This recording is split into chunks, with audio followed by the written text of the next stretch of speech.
Hello everyone, welcome to crazy MG tricks. मेरा नाम मोहित गंगवार। आज हम लोग 2021-22 के महत्वपूर्ण सूचकांक यानी कि महत्वपूर्ण इंडेक्सेस के बारे में चर्चा करेंगे। जो भी महत्वपूर्ण ये इंडेक्सेस अभी हाल ही में 2021-22 में रिलीज हुए हैं, इनके बारे में एक एक करके देख लेते हैं। आपका किसी भी टाइप का एग्जाम हो, चाहे UPSSC पेट का एग्जाम हो, चाहे BEO का एग्जाम हो, या अन्य किसी भी आप एग्जाम की तैयारी कर रहे हैं, उनमें सभी में करंट अफेयर से रिलेटेड ये टॉपिक फ्रीक्वेंटली पूछा जाता है कि जैसे कि वर्ल्ड हैप्पीनेस रिपोर्ट यानी कि विश्व प्रसन्नता सूचकांक में भारत की रैंकिंग क्या है, कौन सा देश इसमें प्रथम स्थान पर रहा है और ये रिपोर्ट कौन जारी करता है। इस तरीके के तमाम प्रश्न आपने एग्जाम में देखे होंगे, तो आइए एक एक करके देख लेते हैं। सबसे पहला जो प्रश्न है यहाँ पर प्रेस स्वतंत्रता सूचकांक। यहाँ पर एक चीज़ और मैं आपको बताना चाहूँगा, यहाँ पर मैंने ये जो महत्वपूर्ण इंडेक्सेस हैं उनका नाम लिखा हुआ है। जैसे प्रेस स्वतंत्रता का मतलब वर्ल्ड प्रेस फ्रीडम इंडेक्स, ये शांति सूचकांक यानी कि पीस इंडेक्स, इस तरीके से यहाँ पर लिखा हुआ है। भारत की रैंकिंग 2022 में 150 है, 2022 में 135 शांति में, इस तरीके से यहाँ पे लिखा हुआ है। कौन सा देश प्रथम स्थान पर है ये यहाँ पर लिखा हुआ है, और ये रिपोर्ट कौन जारी करता है वो सभी इंफॉर्मेशन यहाँ पर लिखी हुई है। इससे ज़्यादा इसमें कुछ नहीं पूछा जाता है, ठीक है। अगर आप समूह ग या B ग्रुप या C ग्रुप की तैयारी कर रहे हैं तब के लिए, और बाकी IAS लेवल पर इसमें डीप में थोड़ा सा पूछा जाता है। तो शुरू करते हैं। वर्ल्ड प्रेस फ्रीडम इंडेक्स यानी कि विश्व प्रेस स्वतंत्रता सूचकांक। विश्व प्रेस स्वतंत्रता सूचकांक में भारत की रैंकिंग बहुत ही ज़्यादा खराब है। इसमें भारत की रैंक 180 देशों में से 150 है। ये 2022 की बात हो रही है। अगर हम बात करें प्रेस फ्रीडम की, तो 2021 में इसमें जो भारत की रैंकिंग थी वो 142 थी, यानी 142 रैंक थी, यानी कि भारत जो है 8 स्थान और पीछे चला गया है। तो यहाँ पर जो प्रथम स्थान है जिस देश का, उसका नाम है नॉर्वे, यानी नॉर्वे जो देश है उसमें जो मीडिया है उसकी बहुत ज़्यादा फ्रीडम है वहाँ पर। और ये रिपोर्ट कौन जारी करता है? Reporters without border. कौन जारी करता है? Reporters without border. Reporters without border, ठीक। ये जो संस्था है ये प्रेस फ्रीडम रिपोर्ट जारी करती है। तो इसमें प्रथम स्थान नॉर्वे का है। तो और सबसे जो नीचे पायदान पर जो देश है उसका नाम है प्रेस फ्रीडम में उत्तर कोरिया। उत्तर कोरिया आप जानते होंगे, वही जिसमें छोटा हाथी जो किम जोंग उन है, उसका नाम मैंने रखा है छोटा हाथी। वो बोलता है कि मैं जहाँ पे बैठता हूँ वहाँ पर उंगली के नीचे एक एटम बम का बटन है और उससे मैं पूरे विश्व को अपनी ताकत दिखा सकता हूँ। तो इस तरीके की बचकाना बातें आपने देखा होगा उत्तर कोरिया का जो तानाशाह है किम जोंग उन, वो करता रहता है। और वहाँ पर जो प्रेस फ्रीडम है उसकी हालत बहुत ज़्यादा ख़राब है। हालांकि भारत की भी हालत कुछ अच्छी नहीं है। तो कुल मिला के प्रेस स्वतंत्रता सूचकांक में नॉर्वे टॉप पर है, उत्तर कोरिया सबसे निचले पायदान पे है, नॉर्वे प्रथम स्थान पर है। भारत की रैंक 150 है। 2021 में इसकी रैंक 142 थी। और ये रिपोर्टर्स विदाउट बॉर्डर ये संस्था द्वारा जारी की जाती है, ठीक है। बढ़े आगे, अगला देखिए, वर्ल्ड पीस इंडेक्स यानी कि वैश्विक शांति सूचकांक। वर्ल्ड पीस इंडेक्स यानी विश्व शांति सूचकांक में भारत की रैंक 135 है। 2021 में भी इसकी रैंक 135 ही थी। और विश्व में प्रथम पायदान पर जो देश है वहां पर आइसलैंड है, ठीक है। आइसलैंड में सबसे ज्यादा शांति है, ठीक है। और ये रिपोर्ट कौन जारी करता है? IEP यानी कि institute for economics and peace, ठीक है। Institute for economics and peace ये संस्था यहाँ पर जारी करती है, ठीक है। प्रसन्नता में भारत की रैंक 136 है। 2021 में 139 थी, ठीक है। फिनलैंड यहाँ पर प्रथम देश है जो प्रसन्नता के मामले में पहले पायदान पर है। और ये रिपोर्ट कौन जारी करता है? UNSDSN। इसकी फुल फॉर्म सुन लीजिए, United Nations sustainable development solution network. फिर से, United Nations sustainable development solution network, Hindi में कहते हैं संयुक्त राष्ट्र। सस्टेनेबल डेवलपमेंट की हिंदी होती है सतत विकास और समाधान नेटवर्क, ठीक है।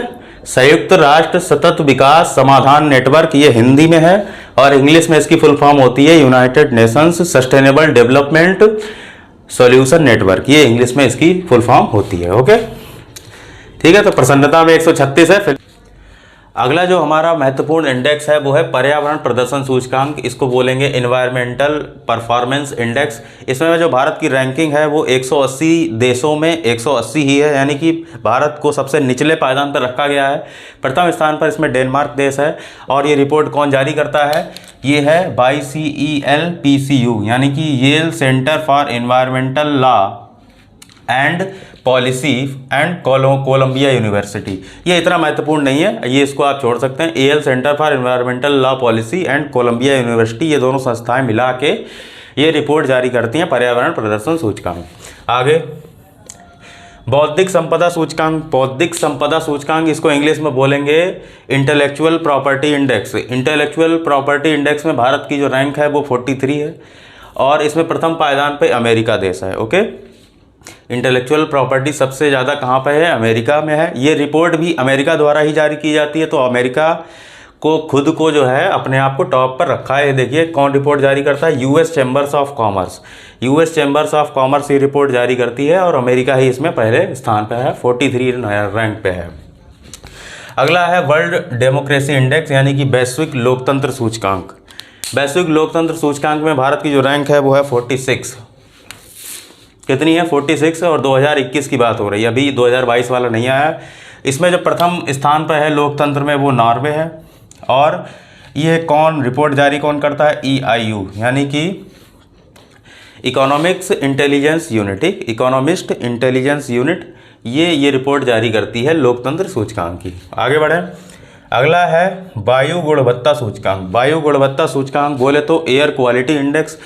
विश्व में किन देशों की एयर क्वालिटी कितनी खराब है, ये रिपोर्ट ये बताती है वायु गुणवत्ता सूचकांक की। इसमें जो भारत की रैंक है वो 5th है, ठीक है, 5th रैंक है। और ये रिपोर्ट कौन जारी करता है? IQ air. ये एक स्विस फर्म है IQ एयर, इसके द्वारा ये रिपोर्ट वायु गुणवत्ता की जारी की जाती है। इसमें कुछ इन्फॉर्मेशन आपको पता होनी चाहिए कि IQ एयर की जो एयर क्वालिटी इंडेक्स है इसमें दिल्ली को दुनिया की सबसे प्रदूषित राजधानी बताया गया है। क्या बताया गया है? दिल्ली को, यानी कि जो भारत की राजधानी है दिल्ली, उसको दुनिया की सबसे ज़्यादा प्रदूषित राजधानी बताया गया है। और बांग्लादेश का जो ढाका शहर है, और जो बांग्लादेश जो शहर है वो बांग्लादेश जो देश है, बांग्लादेश जो है कंट्री, इसमें बांग्लादेश को सबसे ज़्यादा प्रदूषित देश बताया गया है। तो ठीक, दोनों में कंफ्यूज नहीं होंगे। दुनिया की सबसे प्रदूषित राजधानी दिल्ली है, दुनिया का सबसे ज़्यादा प्रदूषित देश बांग्लादेश है, ठीक है। और अगर कहा जाए कि दुनिया की सबसे ज़्यादा 3 प्रदूषित राजधानियाँ बताइए, तो सीधी सी बात है, सबसे पहले दिल्ली आएगा, फिर ढाका आएगा, ठीक है। और 3 सबसे ज़्यादा प्रदूषित देश अगर पूछा जाए तो सबसे ज़्यादा प्रदूषित देश बांग्लादेश है, उसके बाद आपका चाड देश है, ठीक, इसके बाद पाकिस्तान। ये 3 देश जो हैं वर्ल्ड में एयर क्वालिटी के मामले में सबसे ज़्यादा घटिया प्रदर्शन कर रहे हैं, बांग्लादेश, चाड और पाकिस्तान। और दुनिया में जो सबसे ख़राब राजधानी शहर है वो है दिल्ली। समझ में आ गया होगा। इसके बाद आगे बढ़े, इसके बाद है सतत विकास रिपोर्ट। सतत विकास का मतलब होता है सस्टेनेबल डेवलपमेंट। तो वर्ल्ड सस्टेनेबल डेवलपमेंट रिपोर्ट, इसके अनुसार ये भारत की जो रैंक है 121 है। कितनी है? 121। और इसमें फिनलैंड देश जो है वो प्रथम पायदान पर है। और ये रिपोर्ट कौन जारी करता है? SDSN। SDSN का मतलब होता है sustainable development solution network, Hindi में बोलेंगे सतत विकास समाधान नेटवर्क। हिंदी में क्या कहेंगे? सतत विकास समाधान नेटवर्क। इंग्लिश में है SDSN, sustainable development solution network. Okay, आगे बढ़ें। अगला है प्रतिस्पर्धा सूचकांक, यानी कि world competitiveness index. World competitiveness index में भारत की जो रैंकिंग है वो कौन सी है? 37 नंबर पे है भारत 2022 में। इसमें प्रथम स्थान पर है डेनमार्क देश। कौन है? डेनमार्क। और ये रिपोर्ट कौन जारी करता है? IMD।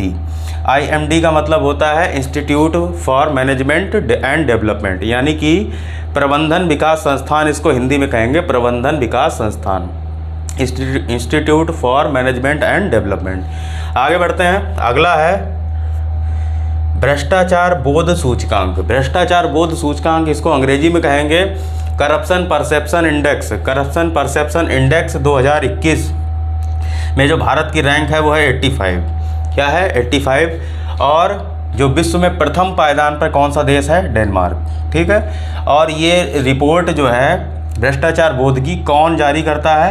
ट्रांसपेरेंसी इंटरनेशनल ये रिपोर्ट जारी करती है। ठीक है। भ्रष्टाचार बोध का मतलब ये होता है कि कौन सा देश में कितना ज़्यादा करप्शन है, उसके मामले में कौन सा देश किस तरीके का परफॉर्मेंस कर रहा है, तो ये भ्रष्टाचार बोध सूचकांक द्वारा पता चलेगा। अगला है यहाँ पर जो महत्वपूर्ण इंडेक्स है वो है राज्य खाद्य सुरक्षा सूचकांक, यानी कि इंग्लिश में बोलेंगे state food security index. State food security index कौन जारी करता है? भारत की एक संस्था है FSSAI, यानी कि food security and standard authority of India. Food safety and standard authority of India, food safety and standard authority of India इसकी फुल फॉर्म होती है। और इसके अनुसार इसने जो रैंकिंग जारी की है, भारत में कौन से राज्य खाद्य सुरक्षा के मामले में प्रथम पायदान पे हैं, तो इसके अनुसार बड़े राज्यों में तमिलनाडु राज्य प्रथम स्थान पर है, छोटे राज्यों में गोवा पहले स्थान पर है, और केंद्र शासित प्रदेशों की बात करें तो उसमें जम्मू कश्मीर प्रथम स्थान पर है। ठीक है। बड़े राज्यों में तमिलनाडु खाद्य सुरक्षा में प्रथम पे है, छोटे राज्यों में गोवा है, और जम्मू कश्मीर केंद्र शासित प्रदेशों के मामले में पहले पायदान पर है। FSSAI ये रिपोर्ट जारी की है, राज्य खाद्य सुरक्षा सूचकांक इसका नाम है, state food security index. Okay. आगे सर्वाधिक सैन्य खर्च, यानी कि मोस्ट मिलिट्री एक्सपेंसेस, यानी कि सबसे ज़्यादा कौन सा देश ऐसा है जो सबसे ज़्यादा सैन्य खर्च अपनी सेना पर सबसे ज़्यादा कौन खर्च करता है, तो इसमें जो रैंक जारी की गई है इसके अनुसार भारत तीसरे नंबर का ऐसा देश है जिसमें दुनिया का सबसे ज़्यादा अपनी GDP का सबसे ज़्यादा सैन्य खर्च किया जाता है।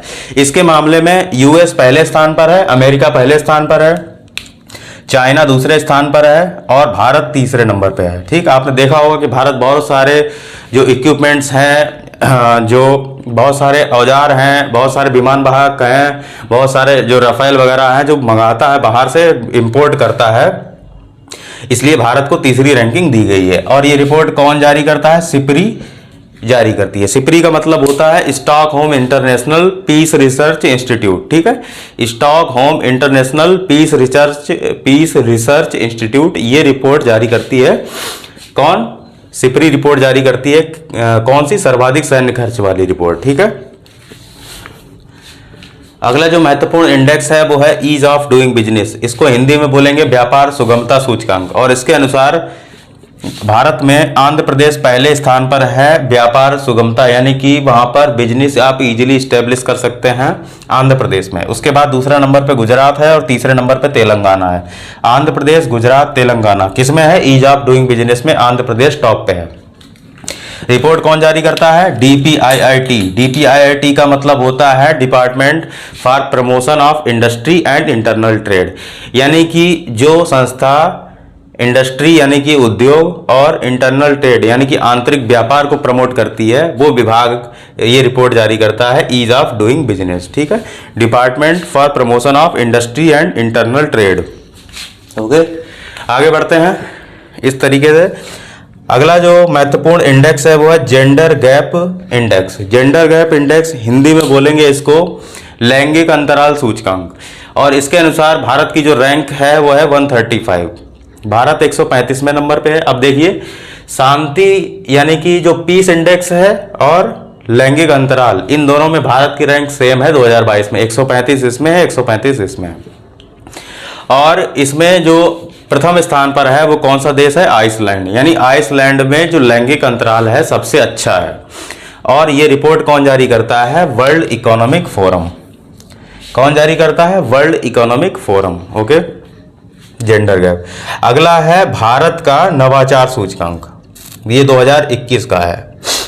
तो नवाचार को हिंदी में इंग्लिश में कहते हैं इनोवेशन, यानी कि इंडिया का जो इनोवेशन इंडेक्स है उसके अनुसार भारत में जो कर्नाटक राज्य है उसमें सबसे ज़्यादा नवाचार है, उसके बाद तेलंगाना का है, उसके बाद हरियाणा का है। ठीक है, तो कर्नाटक का पहले पायदान पे, तेलंगाना का दूसरे स्थान पर, हरियाणा में तीसरे स्थान पर।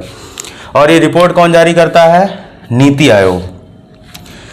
ठीक है। नीति आयोग आप जानते होंगे full form, national institution for transforming India. National institution for transforming India 1 जनवरी 2015 को योजना आयोग के स्थान पर इसकी स्थापना की गई थी। ओके, तो ये हो गए महत्वपूर्ण सूचकांक। फिर से आप देख लीजिए, प्रेस स्वतंत्रता में 150 है, शांति में 135 है, प्रसन्नता में 136 है, पर्यावरण में 180 है, बौद्धिक संपदा में 43 है, लोकतंत्र में 46 है, वायु गुणवत्ता में 5 है, सतत विकास में 121 है, प्रतिस्पर्धा में 37 है, भ्रष्टाचार में 85 है, खाद्य सुरक्षा में तमिलनाडु पहले स्थान पर है, सर्वाधिक सैन्य खर्च में तीसरे नंबर पे है, ईज ऑफ डूइंग बिजनेस में आंध्र प्रदेश टॉप पे है अगर इंडिया की बात की जाए, और जेंडर गैप में 135 है, नवाचार में 2002 नवाचार में पहले नंबर पे कर्नाटक है। ठीक है, फिर से इंग्लिश में देख लीजिए, प्रेस फ्रीडम इंडेक्स में 150 है, वर्ल्ड पीस इंडेक्स में 135 है, वर्ल्ड हैप्पीनेस रिपोर्ट 136 है, इन्वायरमेंट परफॉर्मेंस इंडेक्स में 180 रैंक है भारत की, इंटेलेक्चुअल प्रॉपर्टी इंडेक्स में 43 है, डेमोक्रेसी इंडेक्स में 46 है, एयर क्वालिटी इंडेक्स में 5th है, सस्टेनेबल डेवलपमेंट में इंडिया के रैंक 121 है, वर्ल्ड कॉम्पिटिटिव इंडेक्स में भारत की रैंक 37 है,